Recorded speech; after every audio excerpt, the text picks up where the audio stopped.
యథార్థముగా మాట్లాడవలసి వస్తే పట్టుపంచ కట్టుకుని పరమేశ్వర సన్నిధానములకు వెళ్లకుండా ఉండడం మంచిది. ఎందుకో తెలుసా? ప్రతి వస్తువుకి కూడా గుణదోషములుంటాయి. ఒక్క పట్టుపంచ నెయ్యాలంటే ఎన్ని లక్షల పట్టు పురుగులో చచ్చిపోతాయి.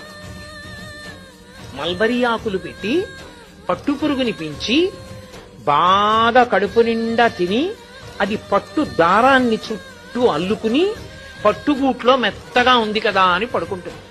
ఇక అది పడుకుని నిద్రపోవడం మొదలెట్టిన తర్వాత ఇక అది బయటికి రాలేదు. ఇక పట్టుదారం వదలదు.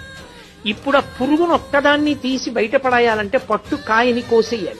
కోసేస్తే దారం ఇంతంత ముక్కలైపోతుంది. అందుకే పట్టు కాయలన్నీ ఏం చేస్తారంటే మరుగునీళ్లలో పడేస్తారు. మరుగునీటిలో పడిపోగానే ఆ పట్టు పురుగుకి తెలివస్తుంది. అది బయటికి వెళ్ళిపోవాలని దారాల మధ్యలోంచి వెడుతున్న మరుగునీటికి శరీరం ఉడికిపోతుంటే గిల గిల గిల గిల కొట్టుకుంటుంది. కొట్టుకుని బయటికి వెళ్లే మార్గం లేక తానల్లుకున్న గూట్లో తానే చచ్చిపోతుంది. చనిపోయిన